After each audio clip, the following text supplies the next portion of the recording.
बिस्मिल्लाहिर्रहमानिर्रहीम और सामीन खुश आमदीद हाजिर हुए नए लेक्चर के साथ। तो हमारी फर्स्ट ईयर का सिलेबस काफ़ी सारा मुकम्मल हुआ है। अब हम सेकंड ईयर के कुछ लेक्चर रिकॉर्ड करने जा रहे हैं जिससे आप लोगों को उम्मीद है को फ़ायदा होगा। हमारा 7th चैप्टर है एसी फंडामेंटल्स, एसी की बुनियादी इस्तिलाहात। इस पे बात होगी। जब एसी सर्किट्स में हम काम करने का आगाज़ करते हैं, उन सर्किट्स को बुनियादी तौर पे समझने के लिए बेहतर ये होता है कि उनकी बुनियादी टर्म सीखना जरूरी है। जैसा कि आप लोग देखते हैं रोड पे जाते किसी भी ड्राइवर को, तो क्या ड्राइविंग आप ड्राइवर को देख के फौरन ड्राइविंग सीट पे बैठ के ड्राइविंग सीख जाएंगे? नो। क्यों? क्योंकि बहुत सारी जुज़ियात होती हैं, जुज़ होते हैं छोटे छोटे, ठीक है, जो कि आप देखते हैं तो आप कहते हैं यार इसका ड्राइविंग से क्या ताल्लुक है, लेकिन वो चीज़ों की बुनियाद होती हैं।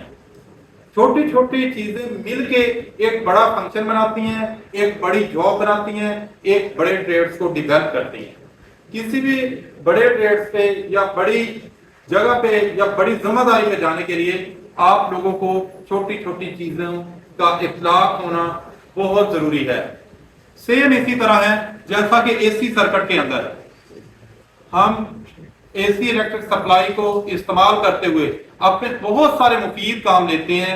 उससे एक स्टेप पहले हमें यह पता होना जरूरी होता है कि एसी की बुनियादी इस्तिलाहात होती क्या है, एसी करंट और वोल्टेज क्या होते हैं, इसी तरह एसी की फ्रीक्वेंसी का क्या रोल होता है एसी सप्लाई के अंदर, और उसके साथ साथ हमारा जो प्राइम मूवर या जनरेटर होता है जो बेसिकली जनरेशन करता है, उसकी स्पीड का हमारी सप्लाई के साथ, फ्रीक्वेंसी के साथ, हमारे वोल्टेज के साथ ताल्लुक क्या होता है, एक वेव क्या चीज होती है, एक फेज क्या चीज होता है, फेजों के अंदर लैग और लीड से क्या असरात पड़ते हैं सर्किट के ऊपर, और उसके साथ साथ अगर पावर फैक्टर डाउन हो या कम चल रहा हो तो हमारे बिल्स के अंदर कितना फर्क आ जाता है, हमारे लाइन लॉसेस कितने बढ़ जाते हैं। आज की वीडियो में ये सब कुछ हम बताने जा रहे हैं, हमारे साथ रहिएगा। तो मोहतरम सामीन, सबसे पहले बात करते हैं कि एसी करंट और वोल्टेज क्या होता है। बेसिकली हम पहले पढ़ चुके हैं कि इलेक्ट्रॉन के बहाव को करंट कहते हैं। अब करंट दो तरह के होते हैं, एक डीसी करंट होता है, दूसरा एसी करंट होता है।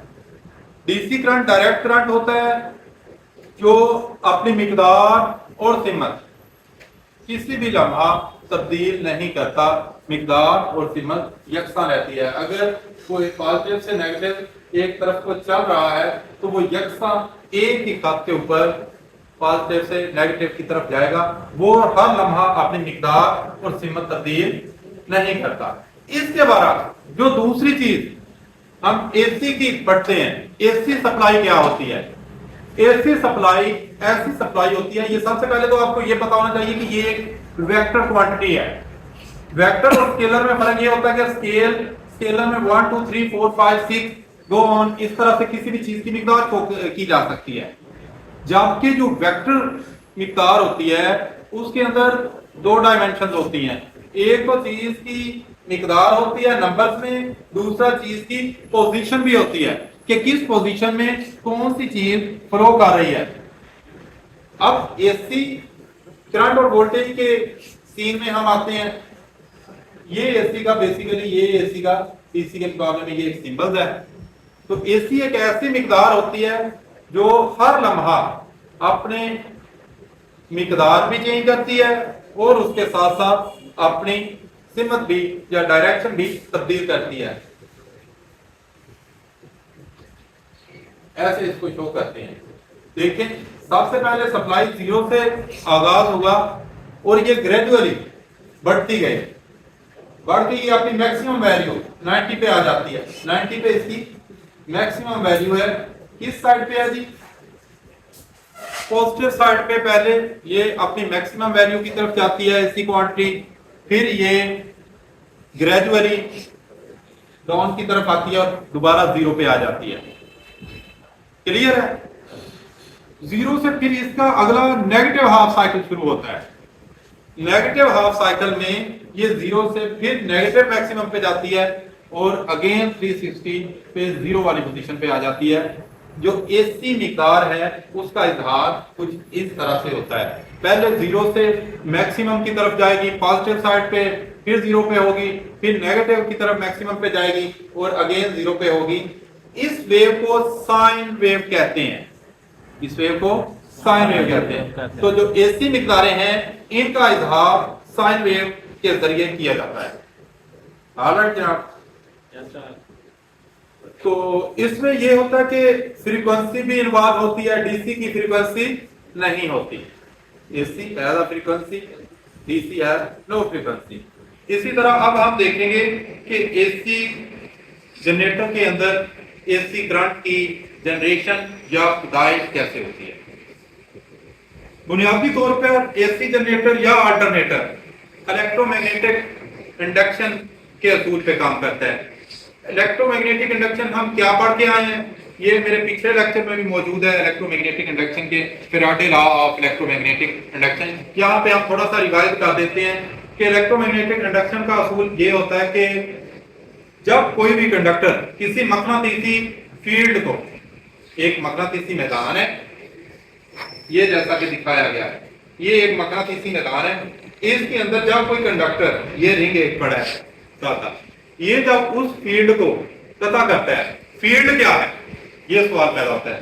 फील्ड वो एरिया यहां से यहां तक जिसके अंदर फ्लक्स हमारा ट्रेवल कर रहा है या फ्लो कर रहा है, या मकनातीसी खतूत जो एन से एस की तरफ जाते हैं उनकी कुल तादाद को फ्लक्स कहते हैं।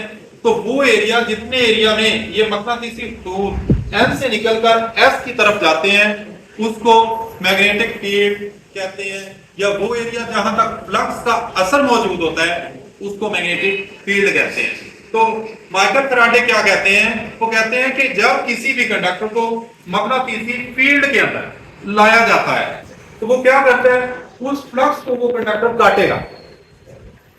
अब ये बड़ी एक गौर की बात है कि कितनी ईएमएफ पैदा होगी, जितना ज्यादा कंडक्टर फ्लक्स को काटेगा उतनी ही ईएमएफ ज्यादा पैदा होगी, जितने ज्यादा फ्लक्स को काटेगा उतनी ही ईएमएफ पैदा होगी।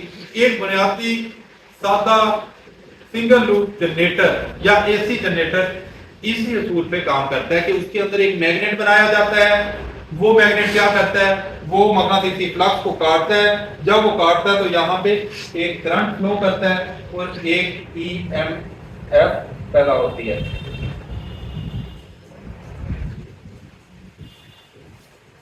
तो उम्मीद है कि आपको एक एसी जनरेटर के काम करने का असूल बड़ी अच्छी तरह से समझ आ गया होगा।